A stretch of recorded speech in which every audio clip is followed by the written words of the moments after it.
All right, let's talk about TV advertising. You always hear this story, right? That it's a dying industry.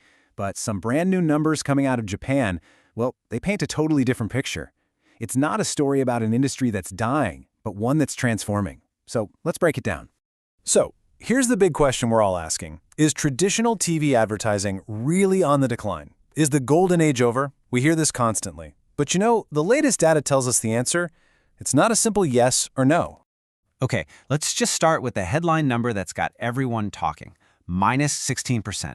I mean, just let that sink in for a second. That is a huge drop, and it really signals a massive shift in where ad dollars are going. So the question is, what's behind that number? Right, so this 16% drop, it wasn't some sudden crash. No, this has been a slow burn, the result of a steady decline over the last decade. Think about it like this. If you set the ad revenue for Tokyo's big TV stations at a solid 100 back in 2015, well, by this year, 2024, it's all the way down to 84. So, let's really dig into this number. What does a 16% drop actually mean in the real world? To put some real numbers on it, ad revenue for these stations just dropped to around 750 billion yen. Now you might be thinking, is that a lot? Well, the last time it was this low was back in 2020, right in the middle of the pandemic, when the whole world's economy was in chaos. For it to hit that level again, but without a global crisis as an excuse, yeah, that's a pretty serious signal that something is up. And honestly, that's where the story gets really interesting. Because, yeah, a 16% drop is way bigger than a lot of people in the industry were expecting. That's true, but here's the twist. It is absolutely not the whole story. If you're only looking at that number, you are missing a huge piece of the puzzle. So let's talk about that missing piece, streaming's silver lining. Because what we're seeing here isn't just a story of decline, it's actually a story of reinvention. While that old door of traditional broadcast ads was creaking shut, a brand new one was being blown wide open, and it's all powered by streaming.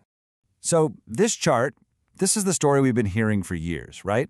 Traditional ad revenue is on a downward slide. But what I'm telling you is that this picture is totally incomplete. It leaves out the single biggest change to happen to TV in like a generation: digital.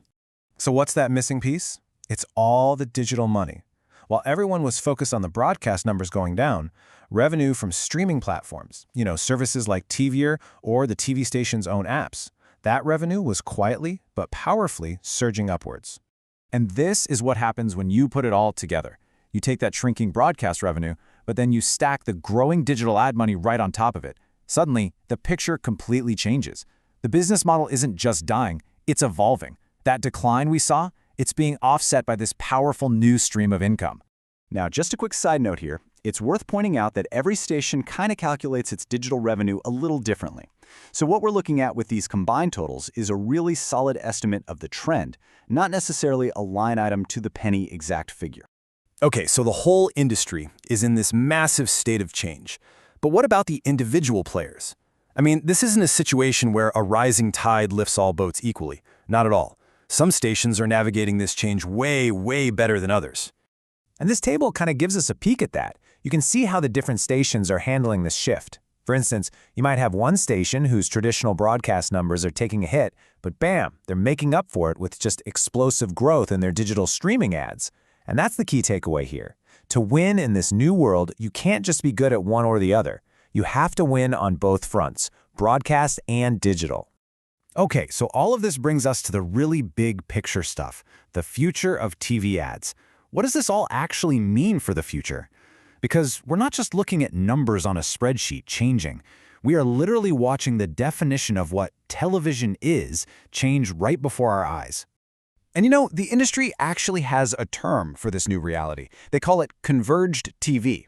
The idea is actually pretty simple, but it's also kind of revolutionary. It's basically saying, stop thinking about the show you watch on your regular TV channel and the show you stream on an app as two separate things. For advertisers, for measurement, for everyone, they're becoming one and the same. So how does a broadcaster actually make this happen? Well, there's kind of a four-step playbook emerging. Step 1, you have to admit that the decline in broadcast isn't just a temporary blip. Step 2, you've got to invest, and I mean invest heavily in your digital and streaming platforms. Step 3, you merge your ad sales teams so they're selling one package, broadcast and digital together. And finally, step 4, you have to push for new ways to measure the total audience across every single platform. So, when you boil it all down, the real takeaway from all this data is pretty powerful. The story of TV advertising today isn't just about decline. It's a story of a fundamental, deep transformation. It's an old medium, completely reinventing itself for a new, digital-first world. And that really leaves us with this one fascinating question to think about. As the line between watching TV over the air and streaming it on an app gets blurrier and blurrier until it basically disappears, what is a TV ad even going to mean in 10 years? What's it going to look like? That is the billion-dollar question that literally everyone in this industry is trying to answer right now.